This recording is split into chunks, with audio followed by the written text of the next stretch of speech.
Hello, welcome back to the presentation Contemporary Spirituality, Law of Cause and Effect, Part 3.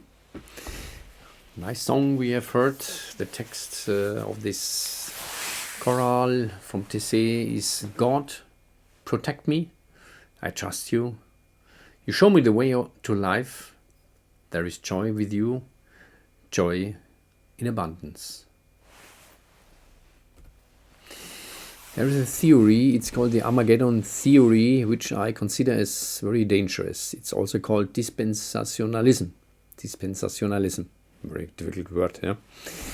The inventor of this theory is called Cyrus Scofield, and he was living a long time ago. In America, 70 million people, they believe on this Armageddon theory. Part of this belief is that there will be chaos and destruction everywhere, and then that the Messiah will come back on a cloud, and the people will be raptured, saved. Not all, only some. When Armageddon is won, Christ will be on the throne of King David in one Jewish temple, sit and rule the world from there. Fundamentalist Christians speak of the inevitability of nuclear war. We should somehow maybe speed up so that the Messiah comes faster. Very dangerous, this story, because it's not true. It's not true, absolutely not. This is absurd. How can God want that? It can only come from the opposite side. In the event of a nuclear war, there will be nothing left on the earth. In the rest of the world, too. In the Middle East and the rest of the world, too, because of the subsequent effects of contamination, etc. Jesus Christ works exclusively in the positive. The earth should last as long as possible for reincarnations. Desires for chaos and destructions are exclusively matters of the negative side. Also, to push the global panic. The lower nature of the outer ego must be overcome. Materialism and impulses must be put aside before the Christ can be revealed in the heart. This is the inner final battle, my personal Armageddon. The Armageddon is inside us. Old structures must die and be destroyed and overcome, that we are focused on our heart, on the light of God within us. What is the true Christ and what is the Antichrist? That's the question today. It's not so easy, but you have some signals which let you feel and answer this question. If the Christ represents the eternal, the unchanging law, the Antichrist represents its reversal. The Christ was shown to us by Jesus. It includes lift, faith, love, humanity, compassion, love for everyone, even the marginalized or strangers. You will recognize them by their deeds and love. People and nature are the most important. Profit and money secondary. Freedom and free choice are very important, which is why there is no constant intervention in our life. It allows different perspectives. Anything else is manipulation. Law and justice are fundamental. Condemnations of people do not belong to Christ. Where Christ unites, the Antichrist wants to separate. The Antichrist's motto is divide and dominate. Divide and rush against each other. Compassion disappears, selfishness manifests. The reversal of the values. The good is seen as bad and the bad is seen as good. For example, the journalist Ray Lozius from a German newspaper, The Spiegel, he get many awards, journalism awards, even though what he was telling was all not true. It was all a lie. But he get awards. Where mammon is above man and human is sacrificed for it. For example, for healthy people are not a business for the pharmaceutical complex. Only sick people generate profit. Fear and powerlessness is spread, which makes people susceptible to manipulation. Where another person's body is disposed of. Where simple people are severely punished, but powerful people can act criminally without punishment. Where freedom is restricted through manipulation. Where the truth is twisted. Where lies are told for the sake of power, is the energy of the Antichrist spreading. Wherever people's personal responsibility is restricted, people are forced to do something, destroying human basic values such as family, gender, traditions, or culture. There is a basic law in the universe. It's called the law of cause and effect, also called the law of karma. Faith in Jesus alone is enough, some people say. But does this answer the question of the reason for something? The people who believe in Jesus go to paradise, and the others who try to be a perfect person don't. Can this be true? Forgiveness is very important, because otherwise criminals would never repent. But does that really wipe out everything? Does the Creator only save those people who have accepted Jesus as their Lord? Religious enlightenment is no matter of will, just like I can't fall in love on command. Wouldn't all of this be very unfair and a contradiction to a just Creator? There must be other laws in the cosmos.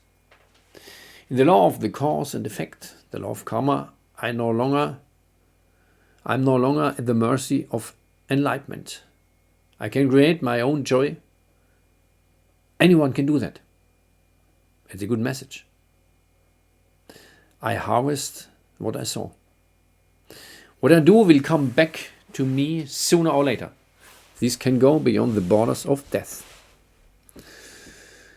What you are could be the result of what you have been before.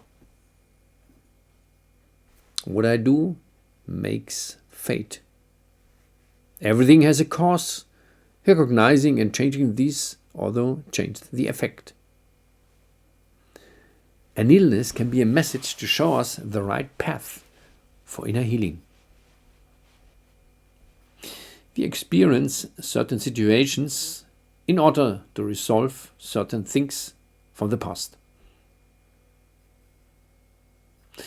We always get exactly what is right for us at the moment. The purpose of the law of cause and effect is to bring man to insight through difficulties and illnesses, and thereby change his behavior and character for a better status. Compensate for the suffering caused with good deeds. Live the opposite of the negative, and the good energies will come.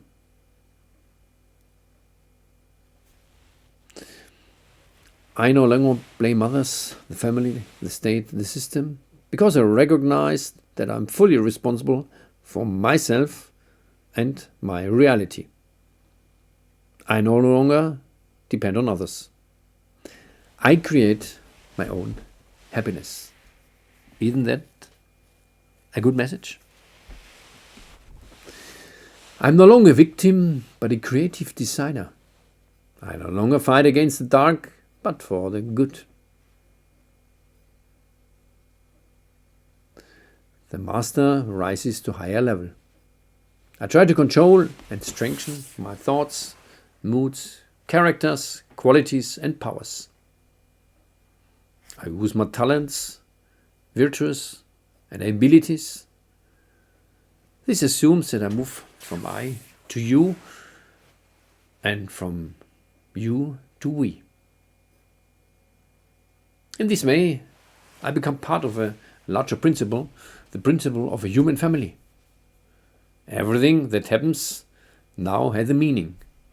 Sometimes we only realize this meaning afterwards. A disability or an unattractive body shape has nothing to do with the law of karma. I find deep joy in working for other people and the community.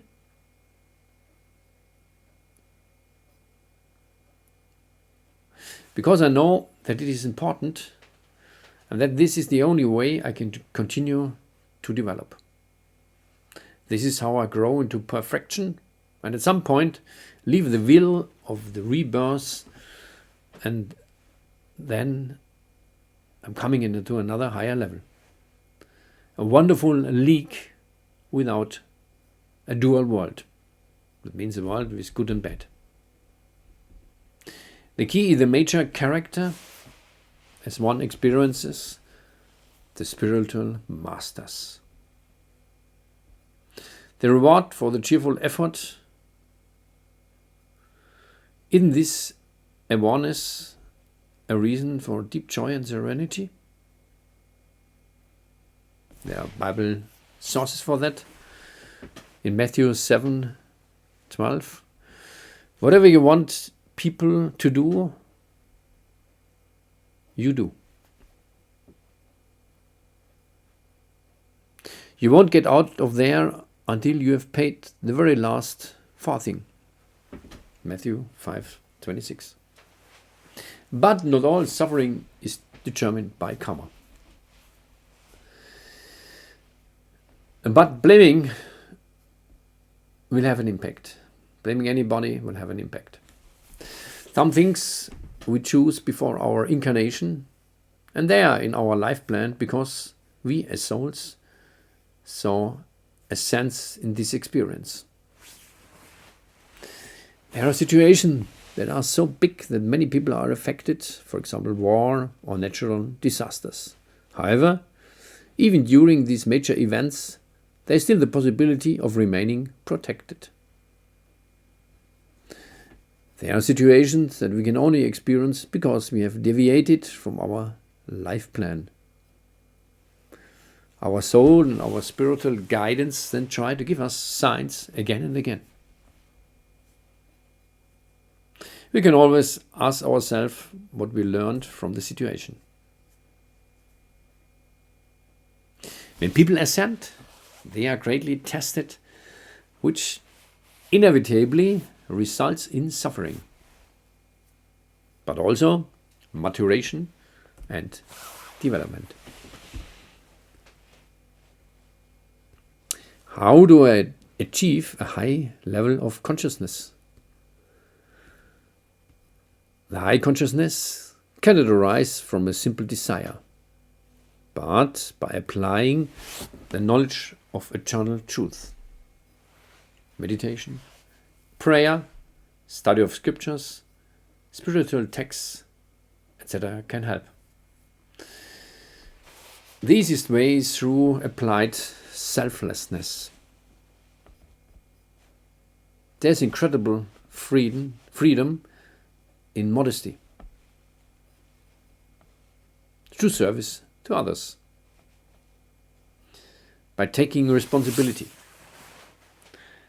Living well with great responsibility is a sign of high consciousness. Through love for all creation. It is not reserved to Christians alone. You don't teach it, you learn it through life itself. But without true charity, they are essentially worthless. There's a list of levels of consciousness from 1 to 1000, and you can try to find at what levels you are. Different timelines. It's dark, but I'm singing. It's dark, but I'm singing. This is a nice song from Brazilian, and he expresses a lot. We can experience a paradise also outside. It's dark outside. It's not a good situation. There are different timelines next to each other, sometimes very close to each other. One experiences a time as hell, the other one as paradise, almost the same situation. That's depending on what is inside us. I appreciate the beauty of nature, the joy of creativity, and the wonderful time with children. And I feel in the flow, often like I'm in the paradise. A neighbor lives in a similar external circumstances, but he often feels the opposite of what I perceive. That means it depends very much on my internal orientation and perception. When I'm in love, everything shines. I can let him be in love with God or Jesus, and you're always happy. My mother is more than 96 years old, and she's still happy because she's living that.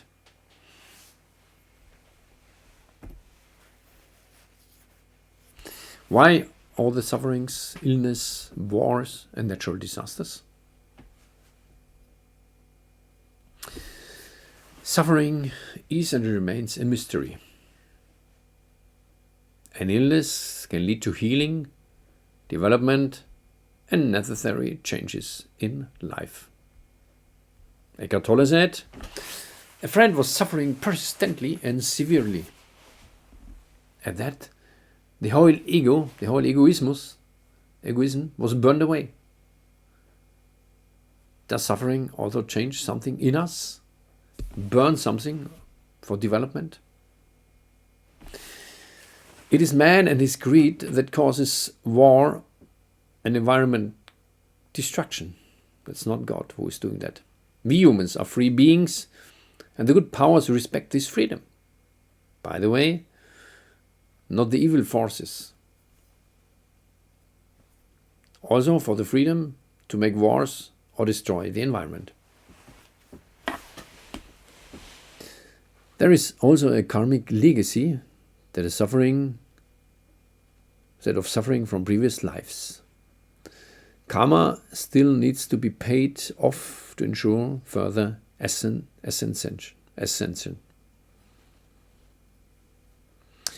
There's also suffering with others or with what is broken in the world or politics.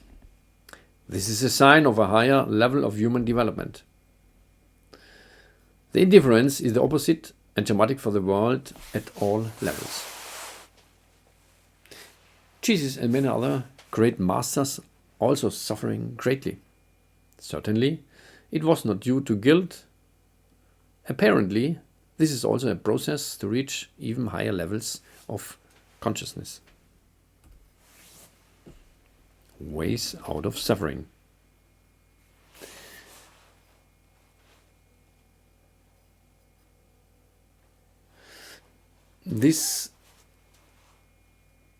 The meaning I prayed, I suffer from so many ailments.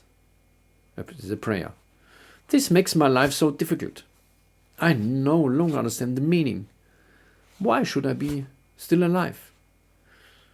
I felt the answer: to love your fellow human beings, and especially those entrusted to your care.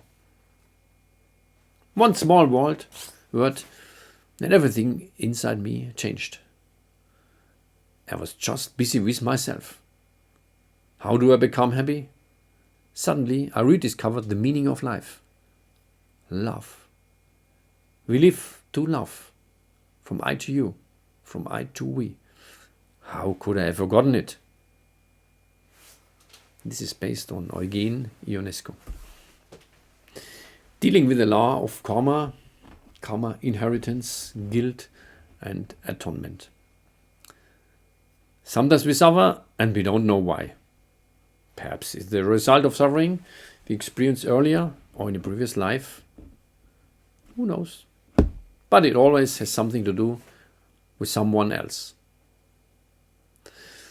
I can definitely reduce it if I proactively try to help other people. And this will have a positive effect on my karma. In short, to live altruism. Whatever it was, I thereby reduce my suffering from old guilt or old karma. And it works. Richard Rohr says, since we cared about others and take political and social responsibility, we are doing much better. We also develop in leaps and bounds, meet great people, and get so much in return. Much more than if we tried hard to work. Isn't that great?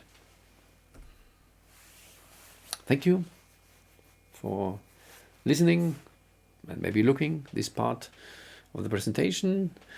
And I wish you the best, good enlightenment, happiness until we meet again in the next presentation. Bye-bye.